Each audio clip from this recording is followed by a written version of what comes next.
countries. The capital city not only isn't the most relevant, but it also isn't the first that comes to mind when we think about that specific nation. With the USA, most people think about New York or LA instead of Washington, D.C.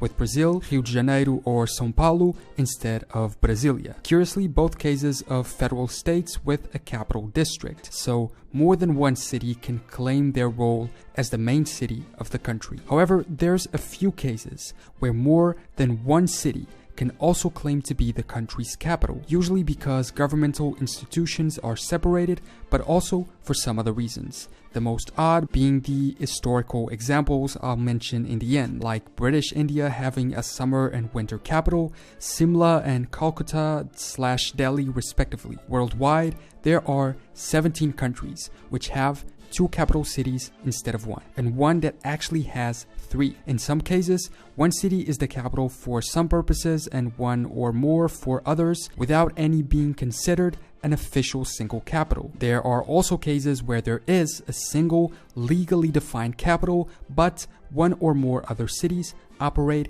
as the seat of some or all parts of the government. While those cases are not technically multiple capital countries, in practice the situation is very similar, so I included them on this list of a few examples of these 17 countries. So in this video, I'm going to do the following. Show you some of the countries worldwide which have more than one capital, tell you what each of the capitals does, and when possible, explain why that is so. Starting with the one on the thumbnail, Czechia.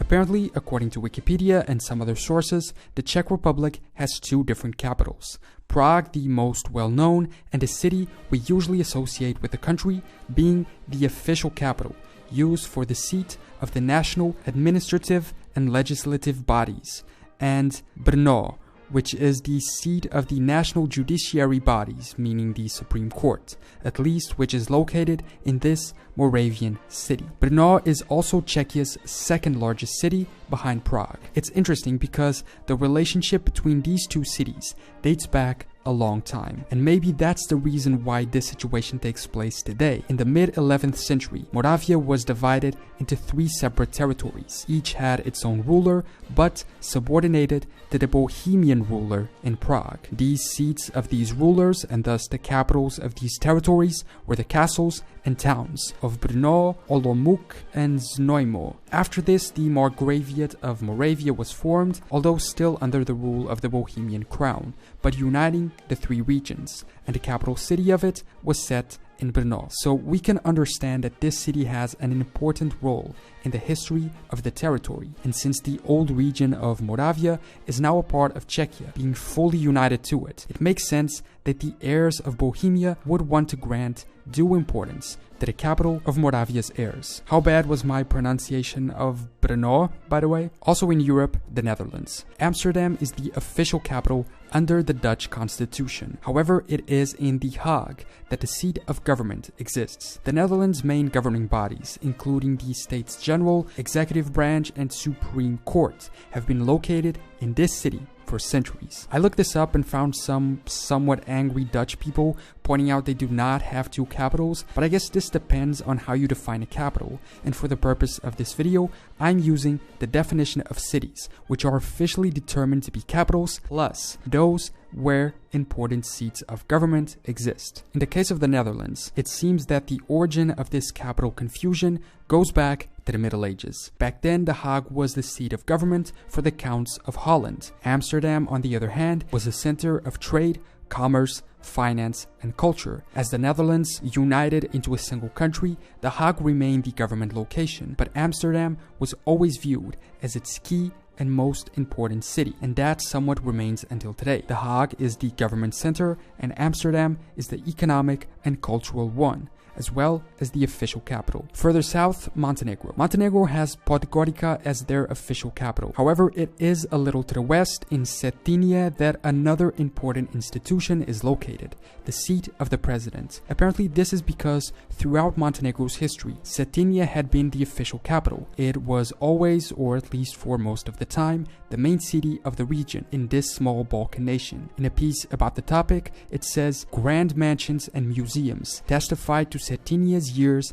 as a seat of power in the country, and the president's official residence is still in the city's empire-style Blue Palace. After the Second World War, Cetinja is said to have lost its prominence to the new city of Podgorica, and the first is now regarded as the old royal capital. The president is seated in Cetinja and the government is seated in Podgorica. However, it's not only the royal capital which is old. Podgorica has also existed and has been an important place throughout history. Known as Birzinium in Roman times, the city morphed into Slavic Ribnica and Titograd before being renamed to what it is now. All the way to the south, South Africa. Unlike most of the cases on this video where there is an official capital, but also other important cities which hold seats of government, South Africa is amongst a minority of countries that does not have an official single capital. Instead, they have three, one for each branch of government. Pretoria is the administrative capital,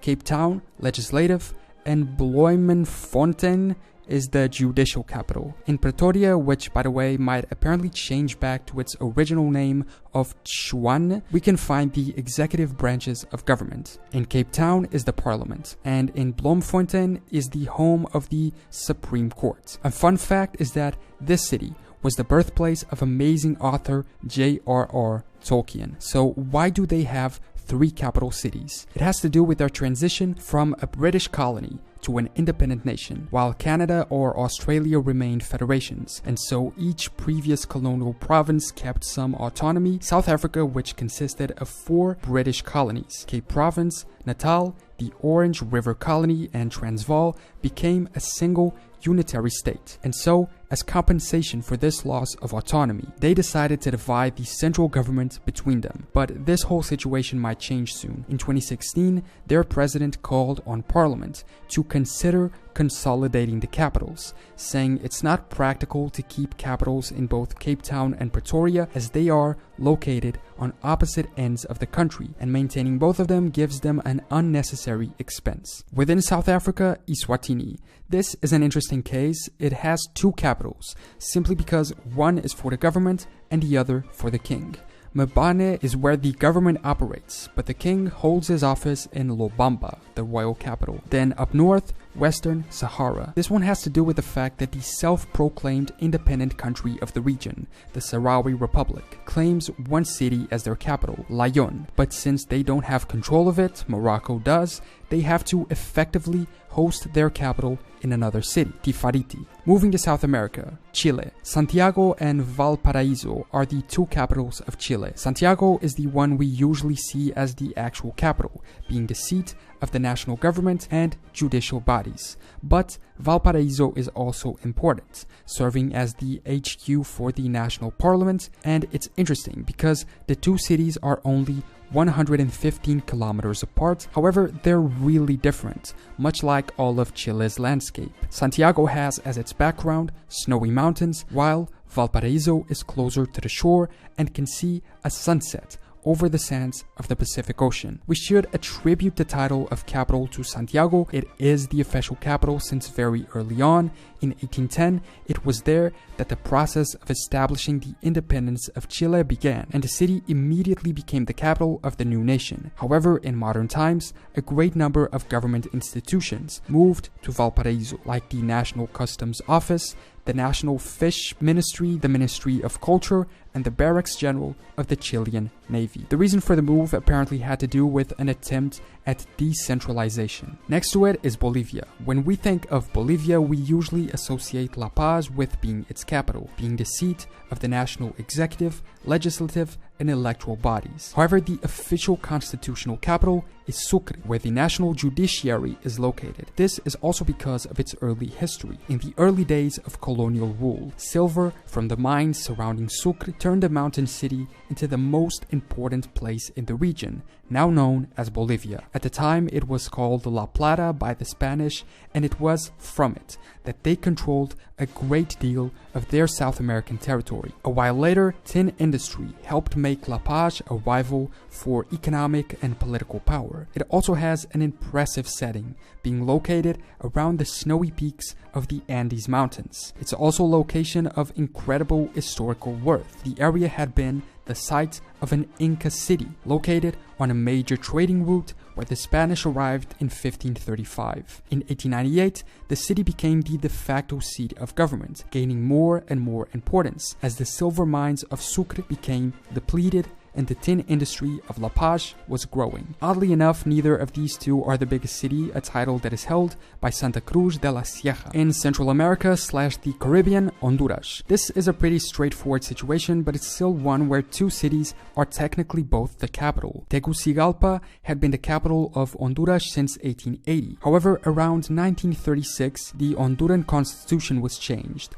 to combine the capital of Tegucigalpa and its sister city of Comayagüela into one single central district. In 1982, when Honduras' current constitution was made, it was decided that the central district would serve as the capital, meaning that both cities now became part of the capital district. Finally, in Asia, Sri Lanka. The national and executive bodies of government are in Colombo, the old island capital, which served as an important trade and economic center for natives, Portuguese, Dutch, and British colonizers. And it is still there that the government and courts function. But the official capital is in, if I mispronounced other words, this one is going to be way worse, Sri Jayawardenepura Kot, where the parliament meets. And lastly for this video, Malaysia. Kuala Lumpur is the national capital and the seat of the legislator and the official home of Malaysia's monarch. But for some reason that I couldn't find out,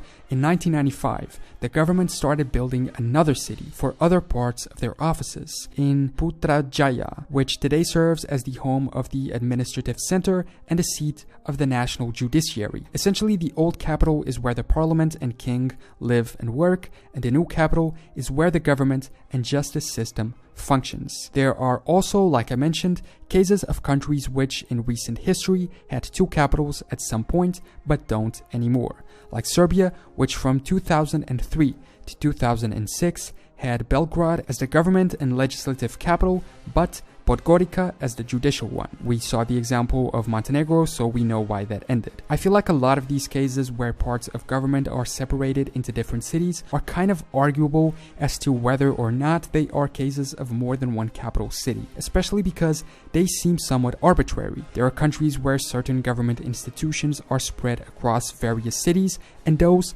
don't make the list. But maybe it's because it's the top institution of each of the three powers, executive, legislative, and administrative, whose HQ is considered.